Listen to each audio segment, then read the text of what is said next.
All right, welcome. I'm Deborah Satz, and on behalf of the Center for Ethics in Society, I want to welcome everybody to tonight's discussion, Beyond Terror, America After Bin Laden. Tonight's event is part of a series that aims to stimulate research, teaching, and engagement on one of the most pressing issues of our time, war. Although maybe Steven Pinker is correct when he writes that we're less violent than ever, at least less violent than our ancestors of 500 years ago were, the fact is that we live at a time when the fires of war and conflict are burning around the world. Our own country has been involved in many of these conflicts, and these conflicts give rise to many questions, some of which are empirical and social scientific, and some of which are ethical. And the series that we've been running focuses on the ethical questions. How should we as citizens respond to wars and conflicts that are waged in our name? When, if ever, are we justified in going to war? How should wars be fought? What tactics are permissible to use in war? Many campus groups and organizations have collaborated in putting on this series. These include not only the Ethics Center, but the Center for International Security and Cooperation, the Center for Democracy, Development, and the Rule of Law, the Program in Creative Writing, the Stanford Humanities Center, and the Drama Department. So this is a pretty broad-based and unusual collaboration. Joan Berry has been the center point person for the series, but many hands have made this, and I want to extend my thanks to all co-conspirators. This is the second year of the series, and for those of you who've been attending, I think will know that it has been a very stimulating set of events, and that we have succeeded in some of our aims. One of the things I'm the most excited about is that a course is being launched at Stanford in Ethics and War this spring, with plans to continue to make courses on these topics part of the curriculum. This is a series, and I encourage anybody who's interested to attend as many of our events as possible. Now I want to turn to tonight. So when we originally thought about this conversation, we were aiming for September. We didn't quite make that, but we were thinking about the 10th anniversary of 9/11. Roughly 10 years after the horrifying attacks on the World Trade Center, even as the United States is withdrawing from Afghanistan and Iraq, we can be sure of one thing: the story that began that day, and actually began before, isn't over.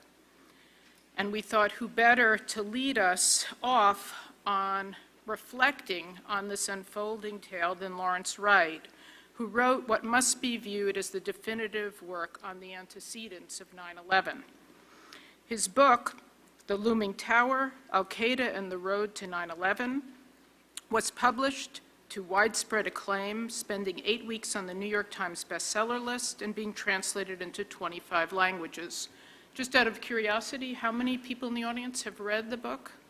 So, right, a good percentage. If you haven't read it, I urge you to read it. It's an amazing, amazing read, and extremely eye-opening. It was nominated for the National Book Award. It's won a long list of accolades and other awards, including the Los Angeles Times Award for History, the Anthony Lucas Book Prize, the New York Public Library Helen Bernstein Book Award for Excellence in Journalism, and the Pulitzer Prize for General Nonfiction. The NYU School of Journalism recently honored the book as one of the 10 best works of journalism in the previous decade. In this book, Wright tries to understand why the protagonists believe what they believed, what motivated them to act, and the shape of the battleground over belief. To this end, he conducted an amazing amount of detective work, interviews, and pounding the pavement. In one review of the book I read, the reviewer wrote, quote, "This guy's work ethics makes every other scribbler look like a punk." The book is full of haunting details including the struggle between the CIA and the FBI in the months leading up to attacks, Bin Laden's long trail of speeches, and even his poetry. Lawrence Wright is an author, screenwriter, playwright, and staff writer for the New Yorker magazine, and he's the author of many other books, although perhaps we'll explore tonight, there's some similar themes covered in some of his other books. His books include In the New World, Growing Up with America, 1960 to 1984, Saints and Sinners, Remembering Satan, Twins, Genes, Environment, and the Mystery of Identity, and God's Favorite. He also serves as the keyboard player in the Austin-based blues band, Hoodoo. Who knew? After making some initial remarks, Lawrence Wright will be joined in conversation by two of Stanford's own, Tobias Wolff and Martha Crenshaw. Tobias Wolff is professor of English at Stanford and the author of many novels and short story collections, which have also won many awards. These include The Barracks Thief and Old School, the memoirs This Boy's Life and In Pharaoh's Army, and the short story collection In the Gardens of the North American Martyrs, as well as The Night in Question. His work has won prizes from the PEN Malamud Award, the RIA Award for Excellence in the Short Story, the Los Angeles Times Book Prize, and the PEN Faulkner Award. His work appears regularly in The New Yorker, The Atlantic, Harper's, and other magazines and literary journals. He's also, as many of you may know, a Vietnam War veteran, and he's been a driving force behind this series. Lawrence Wright will also be joined by Martha Crenshaw, who's a senior fellow at the Center for International Security and Cooperation, and a professor of political science by courtesy at Stanford. She taught from 1974 to 2007 as a professor of political science at Wesleyan University. She's written extensively on the issue of political terrorism. It says on her website that her first article, The Concept of Revolutionary Terrorism, was published in 1972. So this is somebody who has been devoting many years and much thought to an issue that's only recently erupted on the front page and in our face, so to speak. Her recent work includes Trajectories of Terrorism, Attack Patterns of Foreign Groups That Have Targeted the United States, 1970 to 2004, the Obama Administration and Counterterrorism, and Will Threats Deter Nuclear Terrorism? In 2011, Routledge published Explaining Terrorism, which is a collection of her previously published work. So we're very honored to have these three guests, and we'll begin with some remarks by Lawrence Wright. So please join me in welcoming our speakers.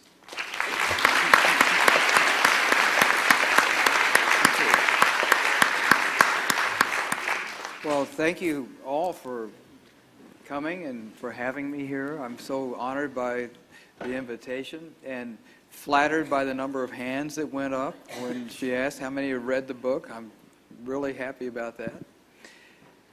I have a few minutes to talk before we get into our conversation, and I thought I'd begin by giving a little bit of a survey of what's happening right now in the Arab world. In some part because of the events of 9/11 and our response to it. But I'm going to go back a little bit because I started my career as a young reporter covering the civil rights movement.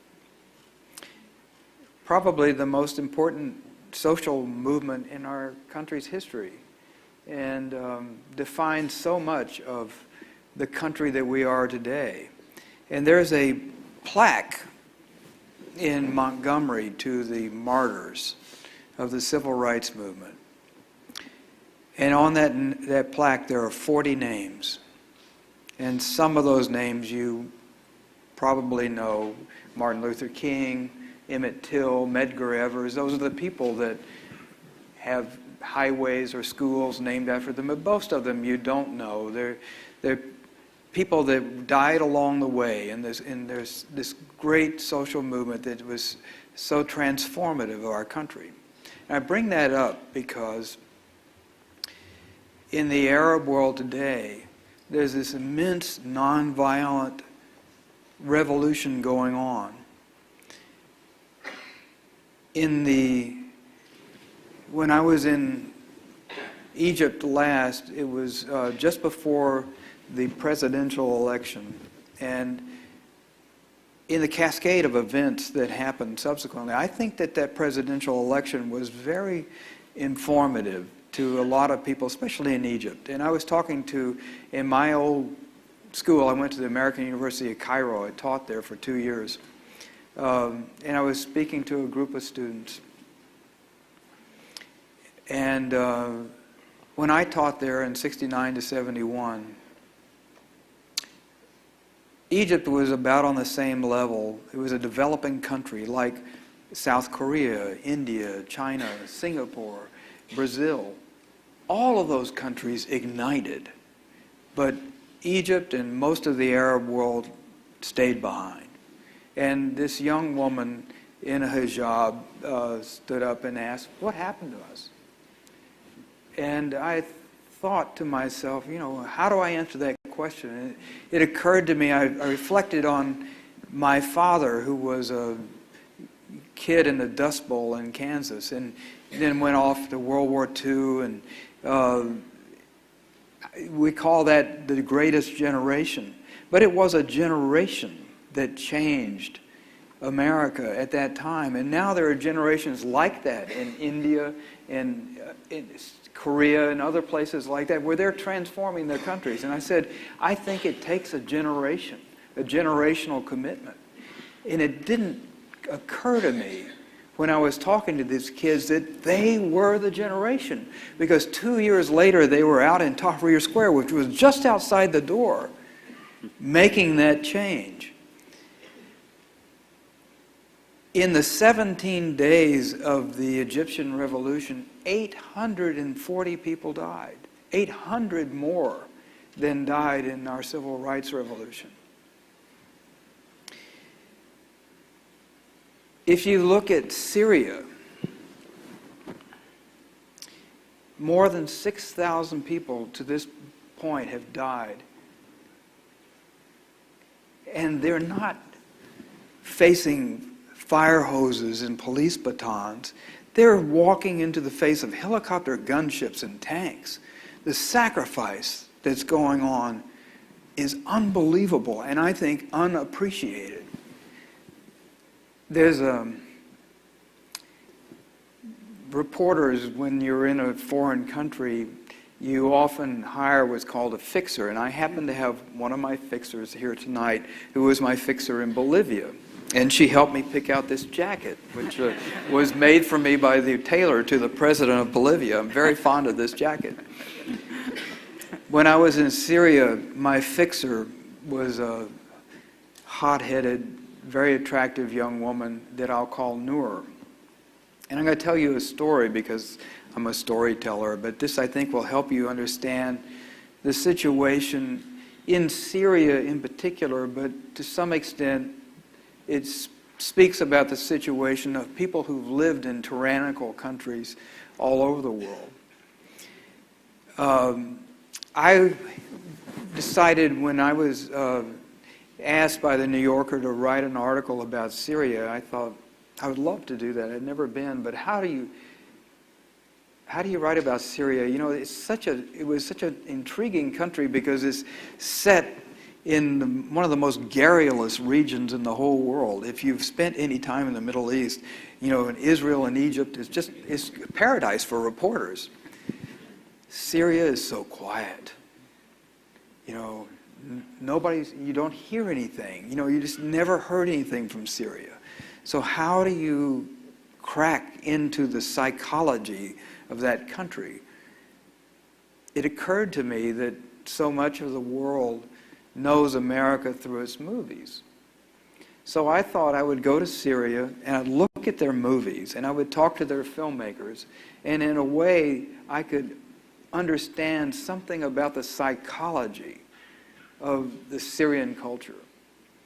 And it was a fascinating thing to do because there actually are some very distinguished Syrian filmmakers. They all work for the government. But they're not propagandists. In fact, many of their films are shown at international festivals all over the world, but not in Syria. Although they like to make films in Syria, they're opposed to showing them because it's dangerous. People gather together. In the 1980s, there were 120 cinemas in Syria. Now there are 6. Yet there are these filmmakers. And so I talked to them and I watched their movies, and certainly they did have something in common in those movies that was very surprising to me. Physical abuse. In practically every movie, there was an incredibly abusive representation. And in talking to these directors and actors and so on, in every case, they had been beaten, and by their parents or their teachers or something like that. And I thought, this is really unexpected.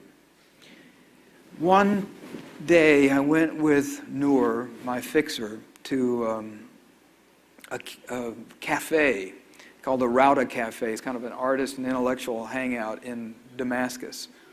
And we were interviewing an actor who's a very popular Syrian actor named Faris Helou. He reminded me a little bit of Jack Lemmon. He had a kind of dark comedy about him, and he's just incredibly popular in Syria. He's on a lot of television shows and so on. And he said, because I'm loved, I'm protected.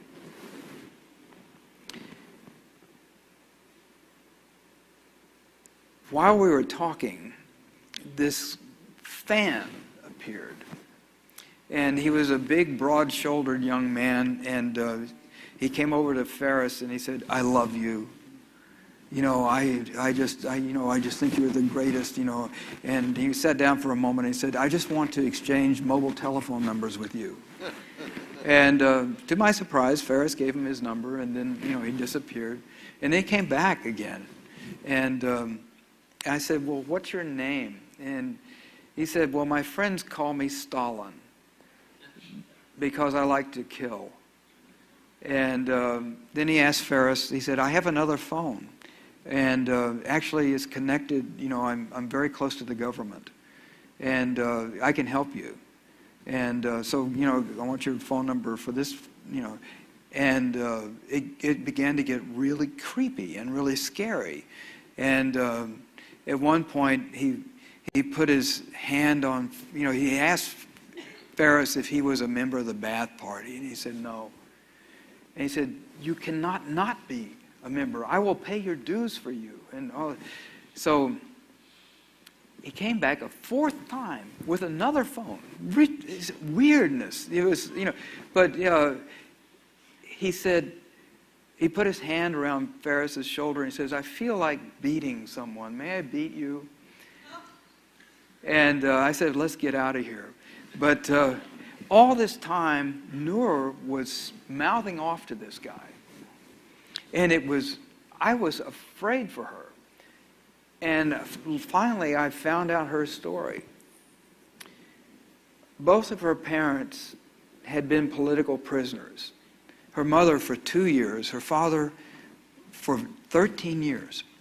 And he was locked up in a prison that was famous for torture and isolation. Noor grew up idolizing his memory, but she didn't really know him. And when he finally came out of prison, she was this attractive young woman, very headstrong. And she wasn't used to his authority. And so he beat her up. And then he locked her in her room for 2 years. Essentially, she was placed in isolation. While she was in that room, she had her television, her radio, her music, and she taught herself English. And she came out of the room 2 years later fluent in a language she had never spoken, and made a living supporting her parents by working for people like me. And the object of this story is to let you know in the psychology that is so prevalent in Syria and in other places because of years and years of tyrannical rule. It's not just a matter of getting rid of the dictator. It's a matter of getting rid of the oppression that has filtered down through the entire society. I'm not going to hit on every country in the Middle East. I spent a lot of time in Saudi Arabia. Nothing's going to happen in Saudi Arabia, so get over it. It's going to stay like it is for a long, long time, although it's going to go through a terrible crisis because the king is really old and so is his successor, and they're all ill. And there's going to be a vast crisis coming probably in the next year or two. But I don't think it's going to change anything. One of the women that I spoke to in Saudi Arabia, who was at that point still hoping to be able to drive a car, said to me, it's reform without change. So that's probably the scenario that we'll see in Saudi Arabia for some time to come. Libya and Iraq, I put them together because in some ways they're similar countries. They're artificial creations that could easily splinter apart. They've been living under a thugocracy. Iraq now trying to find a way to be a democracy, and it's unclear whether, after all our blood and all the expenditure that we've put out into that country, that it's going to succeed at all. And Libya, it's too early to tell. One last country I'm going to mention, and that's Israel.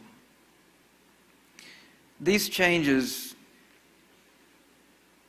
are foreboding in a way for Israel. I think I cannot get over how there's an axis of complacency and anxiety that you find in Israel that is really unsettling for an outsider. It's especially unsettling to me, who spent a lot of time in the Arab world and in Israel, to feel like I have a greater investment in peace than they do. I was performing a one-man show in Tel Aviv last spring. It was about Gilad Shalit, who was a young Israeli soldier who was abducted by Hamas in 2006 and was recently exchanged finally for 1,024, I think, Palestinian prisoners. And the question that the play was exploring is, how does one life get to be worth 1,000 lives? And what does that say, this equation about the value of human life in that region? But after the show each night, we'd have a talk back. And there would be settlers and Zionist theorists and grieving families, and there were a whole cross-section of Israel night after night. It was a great experience for me. But the very first night, the interlocutor said, well, why do you, an American, take an interest in this, in these problems? And I said, well, you call me an outsider, but there's a hole in Manhattan that might not have been there if it weren't for the tensions arising from this region.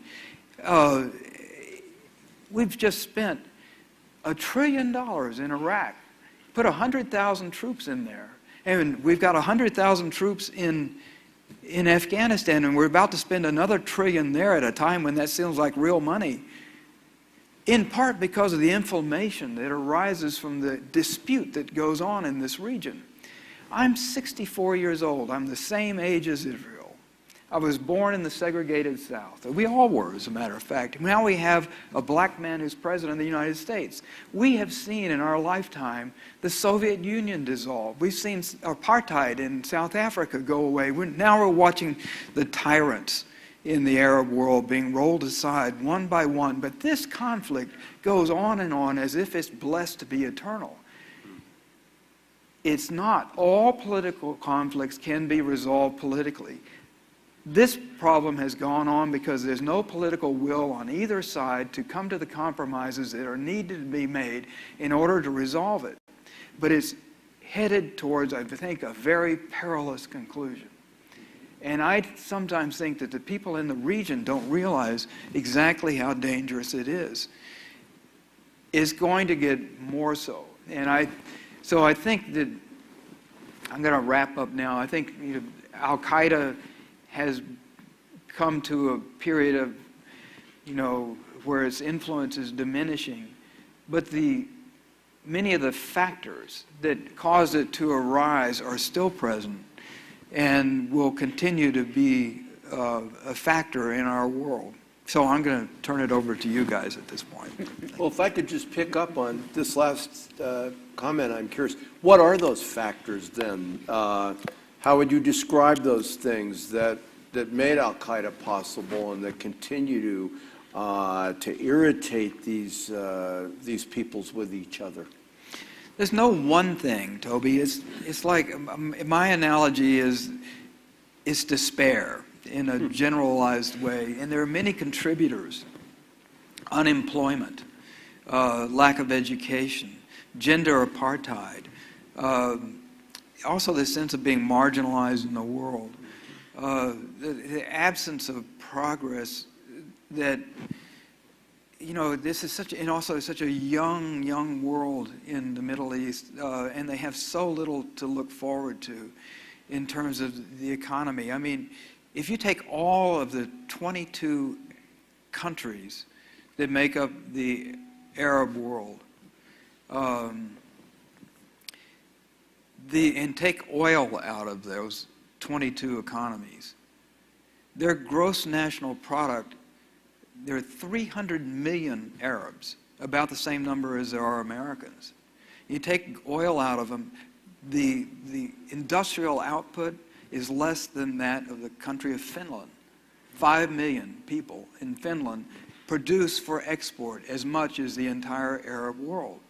And then if you put oil back into those economies, those 22 countries, those 300 million people, their gross national product is less than the state of California.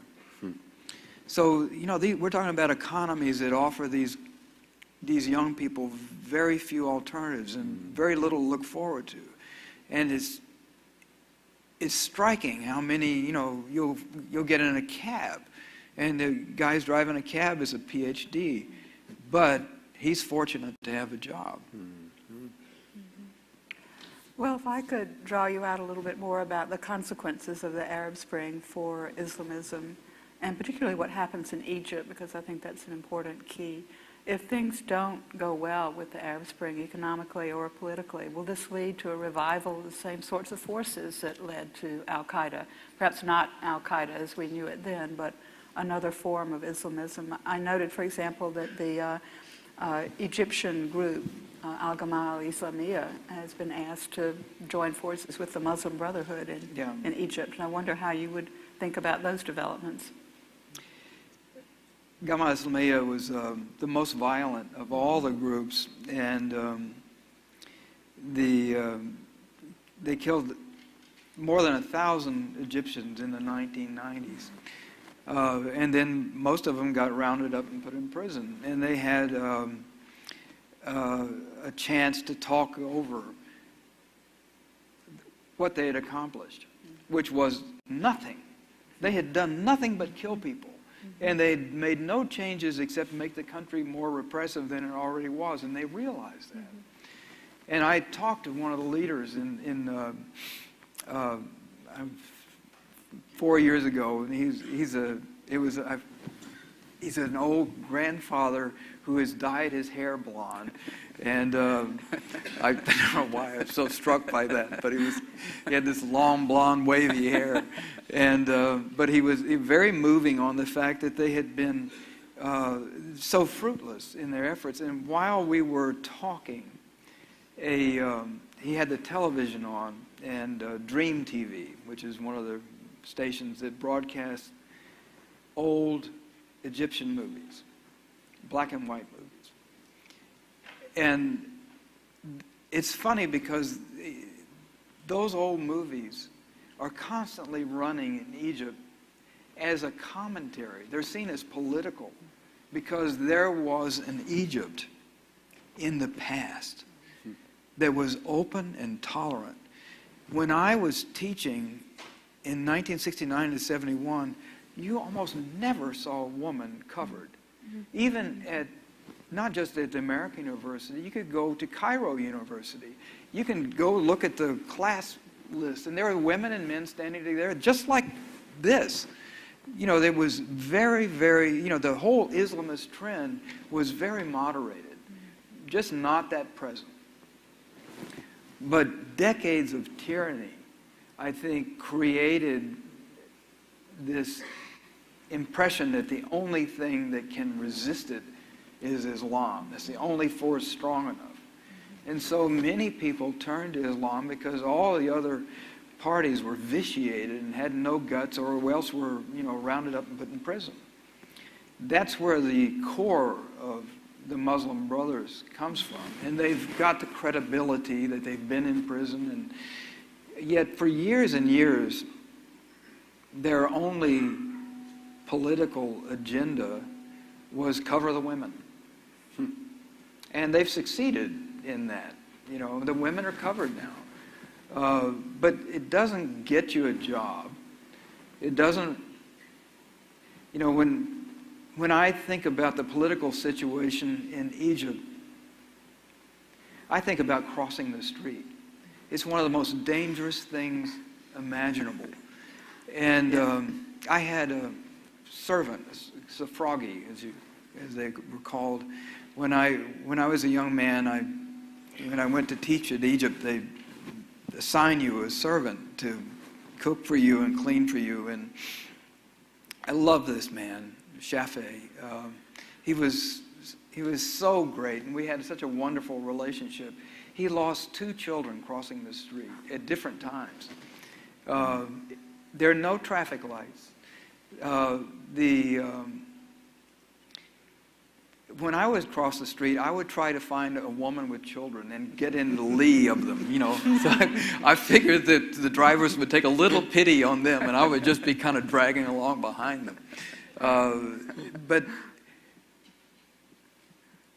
a government that cares so little for its people that it didn't care enough to put pedestrian crossings or traffic lights to make it safe for them, that is the level of callousness that now, you know, the Muslim Brothers are going to inherit a broken country, a broken economy, a country that's very poorly equipped to deal with the modern world.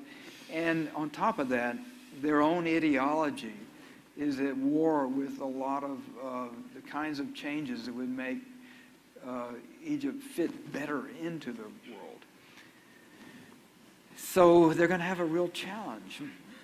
And of course, we're all going to we're going to learn whether they're going to be serious about democracy. They claim to be. Even Gamma Islamiyah claims to be, you know, that they have given their pledge that they're going to abide by the system. I think Egypt's in for a very, very rough run of it. It's going to take decades to make it succeed, but it can succeed. It's got, for one thing, it's not going to fall apart. It has a sense of itself as a nation that's almost eternal. It's a very, you know, one of the things I'm going to miss about Mubarak are the jokes. You know, it's a country full of humor, full of, you know, it has a deep sense of civil society. It has a lot of recipes for success. So I think Egypt can succeed. And God knows, I hope it does. But as Egypt goes, so does most of the Arab world. One thing I'd just like to mention is it's relevant, but particularly relevant to our series. As I recall, you went to Cairo the first time to teach because you were a conscientious objector. That's true. During the Vietnam Yeah. War. I had no idea. I was in Dallas, and I didn't think they'd ever let a conscientious objector come out of Dallas. And nor was I religious in the sense of being religiously committed to nonviolence, like an Amish person or something like that. So I just didn't think it was going to happen, and then it did. And I don't know what I would have done. I don't know, Toby, if I would have joined you over there or gone to Canada or gone to prison. Those seem to be the three alternatives, although I was also offered the opportunity to get into the National Guard, which was mostly reserved at that time for members of the Dallas Cowboys. But I didn't know what I was going to do if I didn't get it, and then I got it. But I had 2 weeks to find a job. And so I thought I'd go to the UN. And I was sick of the political arguments about Vietnam at that time. You remember, it was tearing the country apart. It was tearing my family apart. My father and I'd have these terrible arguments, and I just wanted to get out of Dodge. And so I went to the UN. They said, no, we don't do that. But, here's a list of American institutions abroad. And one of them was directly across the street, 866 UN Plaza, was the office of the American University in Cairo. And I walk across the street. And I'd heard about the 1967 war, but it wasn't the war that I was, I didn't know we didn't have any diplomatic relations with Egypt at the time. I just walked across the street. And there were only like 200 Americans in the whole country of Egypt at that time, and they were trying to run this university. So 30 minutes later, they said, can you leave tonight? I've got the job. Oh, yeah, you got the job. Can you leave tonight? And I said, no, I can't leave tonight. My girlfriend's back in Boston. I haven't packed. I haven't told my parents what I'm doing. Can you leave tomorrow? Yeah, I can go tomorrow. So I flew back to Boston. I said to my girlfriend, now my wife, I'm going to Egypt for 2 years, and I don't know really where that leaves us. But, I called my parents from JFK and told them I'm flying to Cairo. And then I flew to Cairo, and I got there at midnight, and I taught my first class at 9 in the morning. And honestly, I knew so little about the Arab world in Egypt. I didn't know what language they spoke. And I had never taught. I just graduated. So I've never been in front of a class before. So I walk into this class, and they gave me the very lowest levels of these kids that were trying to learn English in order to get into the university. And there were 14 levels. UG 1, I had UG 13 and 14. And so I walk into UG 14, and I said, does anybody here speak English? And someone said, you do. that was my first moment as a teacher. It was a thundering success. It's funny, you're talking about that reminds me of Robert Graves' memoir, Goodbye to All That, his World War I memoir. At the end of that book, he describes his time at the University of Cairo, where he went to teach after World War I, one of the great poets of the 20th century. And he has these absolutely wonderful excerpts from some of his students' essays. They were learning English. And so you follow in big footsteps going there. I just have to say, when I looked out the airplane, when I landed, there was a terminal, and it said, welcome at Cairo. I had a lot of work to do. You did. You described, I thought, very interestingly, a lot of the kind of elements of the society there that contribute to this apparently endless conflict. Though, as you say, nothing is condemned to be forever. I mean, look what happened. One would have thought that what happened in what was happening in Northern Ireland would never find a solution, but it over time is resolving itself, and some balance has been found. So, of course, it's possible.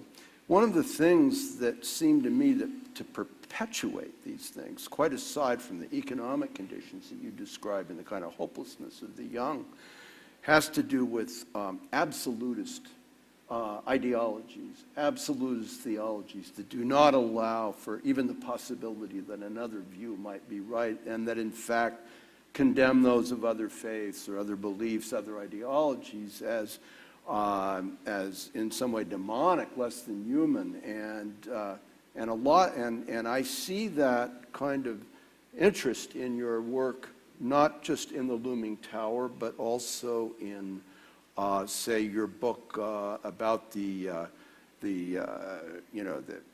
this hysteria that overcame the country in the late 80s and 90s on recovered memory, sexual abuse, satanic ritual abuse, that kind of thing, for which there was never a scintilla of evidence found, in fact, though hundreds and hundreds of people were remembering these things. That same kind of mass psychology, the paranoia that it produces, and the sense of us versus them, it seems to me, something that we have to worry about a bit in our own country. If you look at the political dialogue that takes place and the very us and them construction of language when people are, I'd be curious to know what your thoughts are about that. Well, I've always been interested in why people believe what they believe. And America is a great place to explore that because you can believe anything you want. That's not true in a lot of the world. You have to believe this, one thing. And, what you can do is believe it more or less. But essentially, this is what we're serving for belief. And that's not true in America. We have a smorgasbord. So why believe one thing and not another? And it's a question that I haven't entirely been able to answer despite exploring many different belief systems. I've become convinced that religion is much more influential in people's lives than politics, and they're very similar in kind. They are belief systems. But you can't understand the social disparities in the movements that you see taking place in the primaries right now. You can't understand what is causing these kinds of the abortion issues and the Wall Street and all this sort of thing. These are all belief systems that people have adopted. They're different from, Catholicism is different from Methodism and so on, but when people firmly believe one thing or another, they act on it. And that's why religion is so powerful. And I think that underlying our politics are these tectonic belief systems. Some of them are religious, and mainly they are religious. I think we're a very religious country. And they move the surface structure around so that you can't really understand why, you can't understand Rick Perry, or you can't understand Rick Santorum, or you can't understand any of these people, or you can't understand Obama without understanding where they came from through the belief systems that they grew up in. I'm writing about Scientology now, which is a very discredited, stigmatized religion. And it's interesting for me to talk to people in Scientology, but because people think, oh, that's ridiculous, I would never believe that. But if you've grown up, say, in Catholicism, and you've been told every day when you go to school that this is the way that we believe, and this is, this is the truth, and so on. That is also indoctrination, and it's a belief system that's very powerful in your life. I'm not saying they're equivalent. I'm just saying that belief systems control our behavior in a way I think is poorly appreciated. And I can't say that I've become an authority in it. It's just that I've spent a lot of time talking to people who believe things that are completely different. I wrote a book about the Amish. I've written a lot about Islam. I've written about Pentecostals. I've even, about one time when I came out to the Bay Area, I was writing about the Church of Satan. I wrote about Anton LaVey, the founder of, I've covered the waterfront. But it's still mysterious to me why people ally themselves to a belief system, especially ones that we think of as being absurd. Why do you cross that line? And the one thing that I think that extreme religions do is that the perceived absurdity surrounds them and creates a community. And so if you cross that line and say, I believe, then we are all brothers in this belief. However much you actually believe it, you have made that vow. And it's a safe, happy place to be. I wrote about Mormons during the Mormon Olympics, and I interviewed Mitt Romney, who was then brought in to sort of save the Olympics, and I had no idea who he was. And I'm not sure, but I think I called him Mutt. I'd never heard of him, and what kind of name is Mitt? But I asked him about his missionary work, and he spent 2 years in France, in the wine country, and Mormons are teetotalers.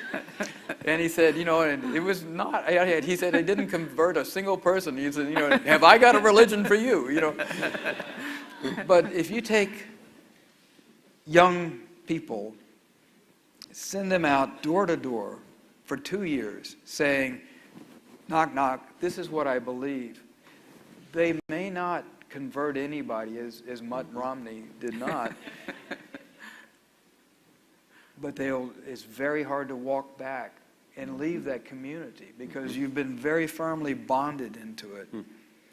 So I think that the attraction of being a part of a community is very much a feature of it, and to some extent it's regionalism. If you're in Alabama, the Pentecostals and the Assembly of God and that sort of thing are going to be more predominant because it's a part of the culture. And Scientology is a part of the Hollywood culture.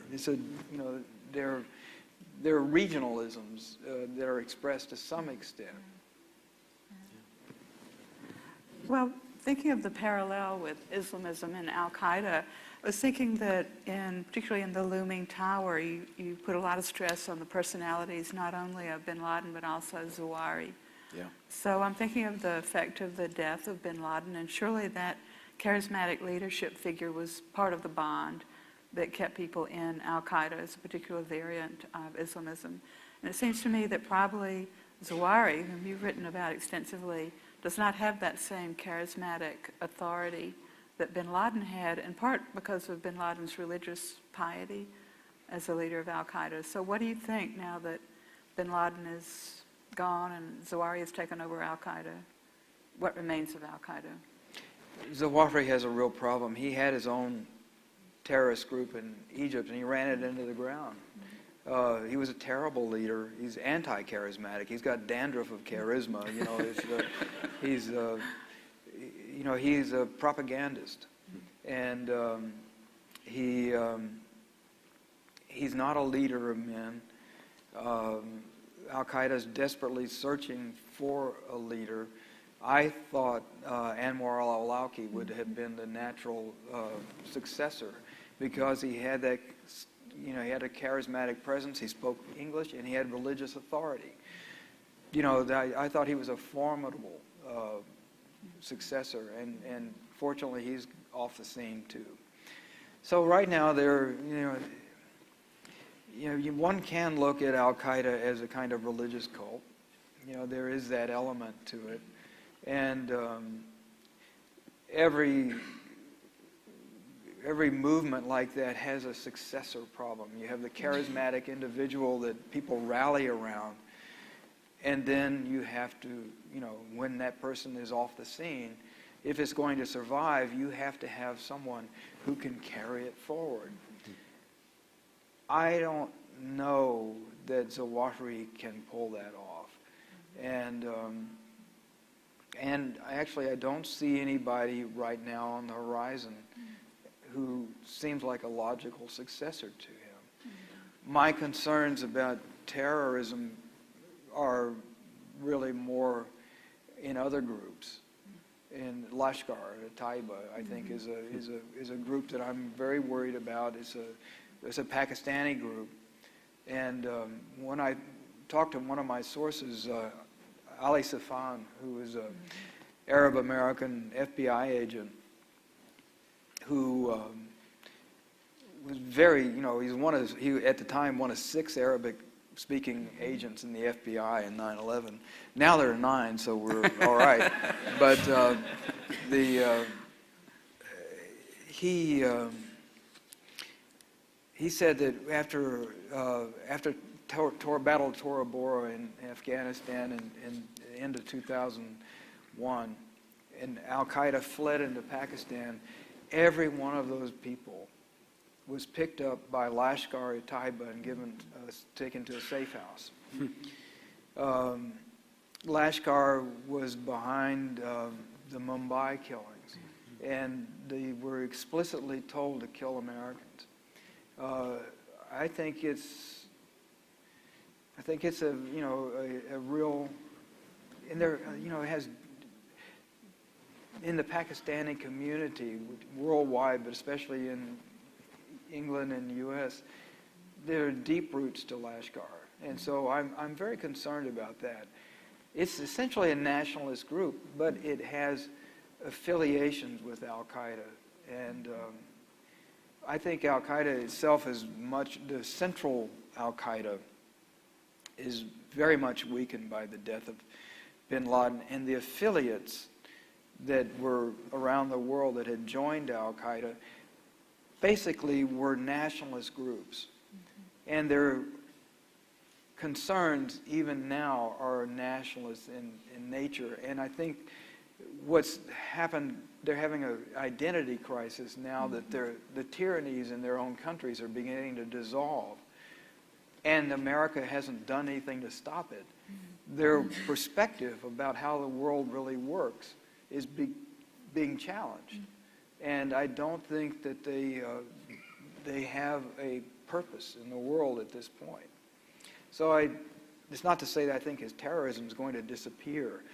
I just think you don't know where it's going to come next. I mean, when I was talking to your class today, I said to me one of the most worrisome groups that ever came up was Aum Shinrikyo, which was this Japanese group with all these brilliant engineers, and they were working on nuclear weapons and manufacturing sarin gas and this sort of thing. And this arose in the Japanese yoga community. You just don't know where something might arise like that. You just have to be aware that the idea is out that the template for terrorism and for small groups and even individuals to try to upset the balance of world power, that idea is very powerful, and I think people will try to act on it in the future. Well, I can't resist asking then about drone strikes, since this is how al-Awlaki was removed from the scene. What do you think the effect is? This is going to be a centerpiece of Obama's counterterrorism policy. Do you think that's going to be negative, positive? Well, no, I don't think it's going to. I mean, the Republicans aren't going to attack him for using drones. What I worry about is that everything we create comes back on us. We're there first. But when I was writing about the Director of National Intelligence, I got to go talk to the people that make all the gadgets, although they wouldn't show me any of the gadgets. I was very disappointed. But the head of that organization said that what they worry about is that these kids that are making computer viruses now will be able to make biological viruses very soon. And just think about how terrifying that can be, that you can imagine kids with the access to the knowledge and the equipment cooking up anthrax or whatever they might want to. I think that's, if you get back to the drone thing, I think it's a terrible moral dilemma. And I think it's creepy in a way that somebody in Arizona can be sitting behind a console, kill somebody all the way around the world and go out for a drink. On the other hand, I think our tools to try to diminish the force of terrorism are very few. And our intelligence, until now, has been rotten. We don't have very much of our own intelligence. We're beginning to gain some. But from 9/11, it was shocking how little we knew about what was going on in the rest of the world. And we were so dependent on agencies like the Pakistani ISI to tell us what we needed to know. And so we found ourselves in an unholy alliance with them. I'm eager for us to move on from this stage that we're in right now. I think that it's been a really difficult moral challenge in our country's history. And we've done a lot of things that we shouldn't be proud of. And yet we have protected ourselves. And in the political climate we're in now, I can only pray that nothing else happens, because we won't be talking about drone strikes or something like that. We'll be talking about something far more serious.